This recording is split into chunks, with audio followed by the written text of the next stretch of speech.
Disrupsi sebagai wujud revolusi kini telah menjangkau seluruh aspek kehidupan.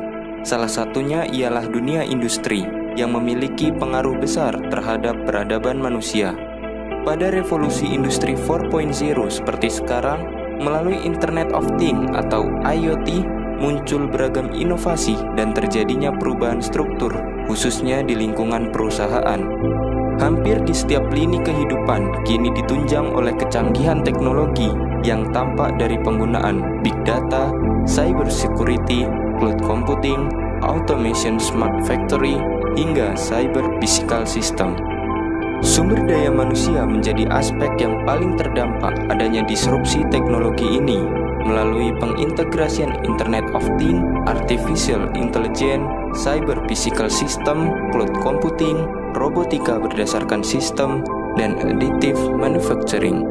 Era disrupsi ini menuntut kita untuk bersikap inovatif dan kreatif, di mana persaingan bukan lagi ditentukan oleh modal ataupun teknologi, melainkan sumber daya manusia dan budaya kerja. Meningkatkan kualitas SDM adalah kunci utama di era revolusi industri.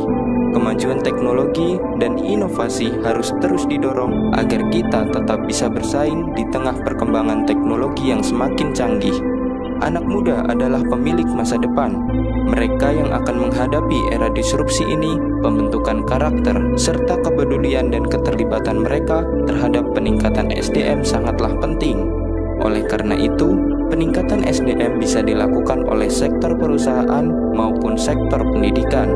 Perusahaan perlu memberikan pelatihan bagi karyawannya guna meningkatkan sumber daya manusia yang dimiliki, dan perguruan tinggi harus terus meningkatkan kualitas, baik itu dari segi pelayanan maupun teknologi, demi mencetak lulusan yang mumpuni.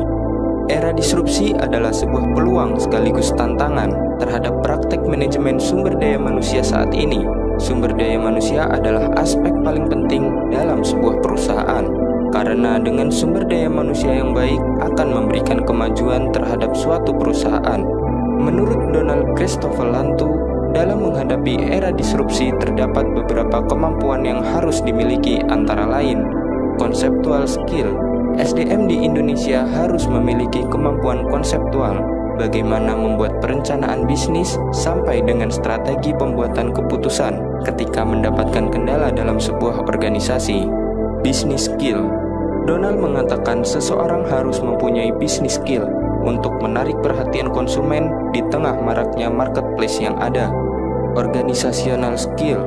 Kemampuan organisasi dibutuhkan dalam peningkatan SDM untuk memperlihatkan kemampuannya dalam menerapkan perencanaan bisnisnya. Leadership.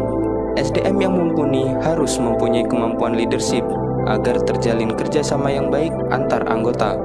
Keempat kemampuan ini bisa menjadi langkah awal untuk bekal mereka dalam usaha peningkatan sumber daya manusia di Indonesia. Dengan itu, mereka mampu bersaing di era disrupsi saat ini dalam rangka meningkatkan kinerja pemimpin serta kesiapan pegawai sebagai sumber daya manusia menuju kinerja terbaik, meningkatkan sebuah organisasi sehingga menjadi lebih efisien, efektif, dan kompetitif, termasuk menghadapi tantangan-tantangan di era global.